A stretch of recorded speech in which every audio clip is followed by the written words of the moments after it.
Hey everybody, today we are talking about Dial A for Aunties by Jessie Q. Sutanto. This is book number 1 out of 3, I'm pretty sure, that revolve around Meddy and her 3 aunts plus her mom. And this story is a really fun story.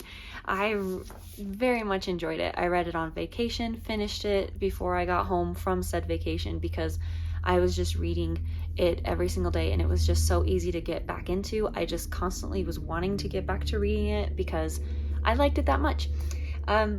This is not a spoiler, it's right on the back. She accidentally kills somebody and her aunties and her ma have to help her to basically get away with murder. So the book for the first couple of chapters goes back and forth between, it actually starts like 8 years in the past, and then it goes present day, and then it goes back and forth a little bit like when she's in college, and then the rest of the book, the majority of the book just happens in present day. But we get some context by going back and forth a little bit. So she feels like, Meddy, the main character, feels like she has to stay with her family, stay with her ma, because all of the other children, all of her cousins, who happen to be men, and they all left. And the story opens up with them believing, like Meddy believing that there is a curse on the family, that all the men leave because her dad left. All of her aunts are alone as well now, and then they had men as children.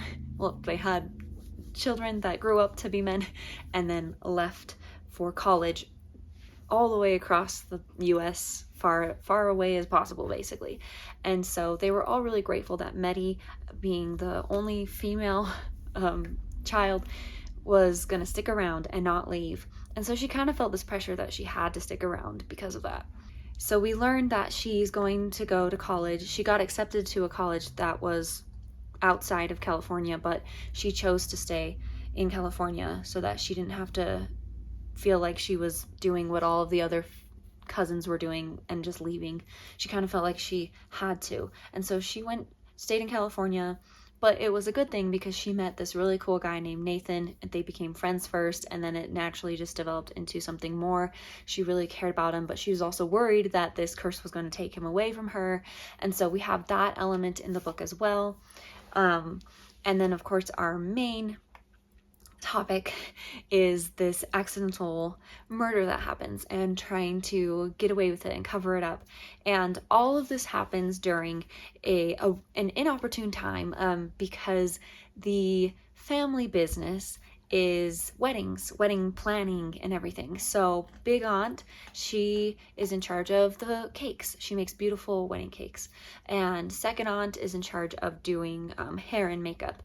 And Ma, who, Meddy's mother, she is in charge of the floral part of it, the florist. And then we have fourth aunt, who's like a fairly famous singer that does the wedding entertainment.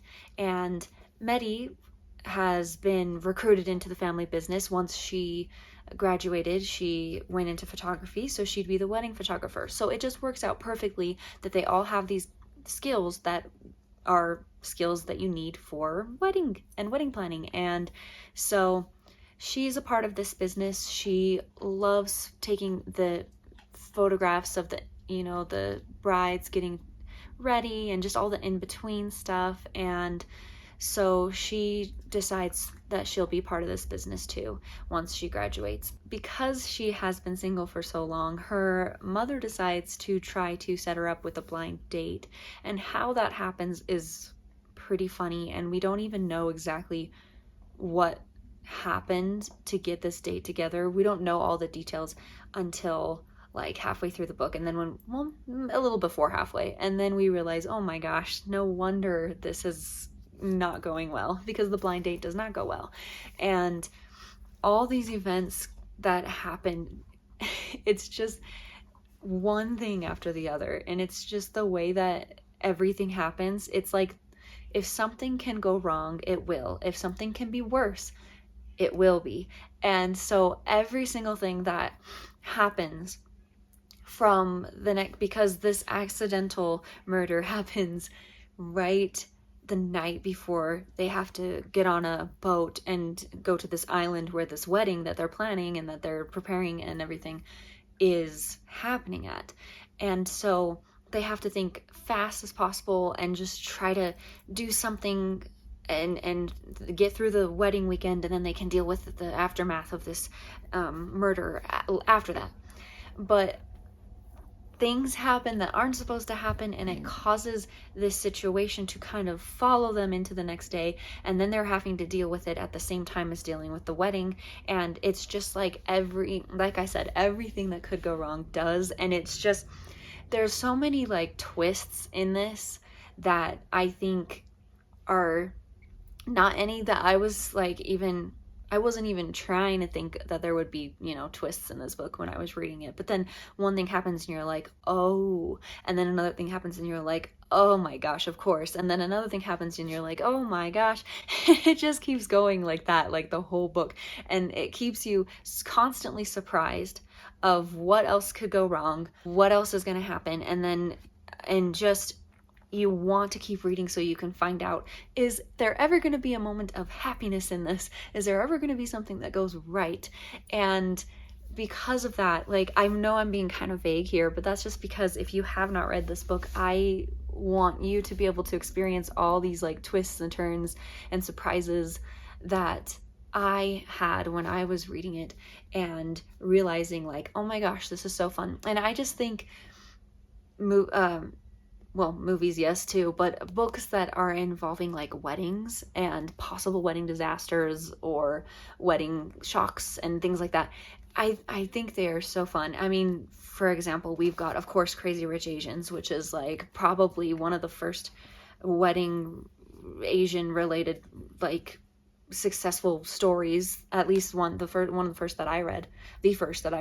And a lot of Kevin Kwan's books revolve around weddings. And it's just because I think weddings are a really fun topic to have a story around, because yes, it's supposed to be about a day of love, so there can be some romance and everything, but then if it's also a stressful day, so there's always room for things to go wrong. And when you have a book like this where things do go wrong and you're constantly scrambling to make it appear like nothing is wrong so that the rest of the people around don't know that something's wrong, and just trying to like balance all of that, it's just creates a fun, engaging story that you're like, oh man, you're like rooting for something good to happen, but when something goes wrong again, you're like, yeah, okay, of course.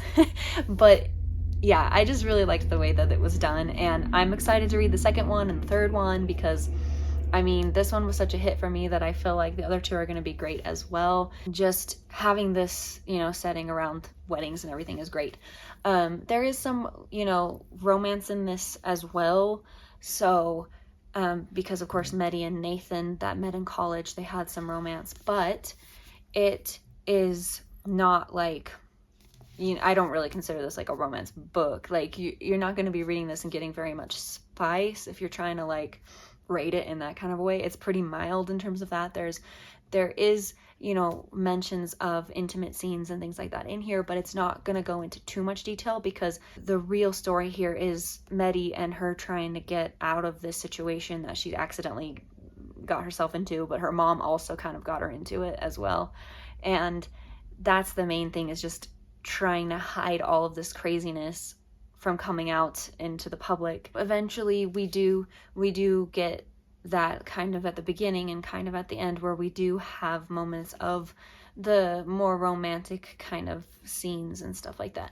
And yeah, I just really don't have anything to complain about with this book. I think the writing was great. I have read one book from her before, the first one of the Vera Wong books that she has, and I really thought that one was fun, with an older female as the main character, and just how that book was, I thought that one was a blast. And so I figured that I was going to like this one too. I might like this one more because it's, just because there's just so much in here that just happens that I think is super fun to read. So yeah, if you've read it, and if you agree, then let me know. If you haven't read it, then please go read it, so then you can tell me what you think. And yeah, thank you so much for watching. I appreciate you, and I will see you in the next one. Bye.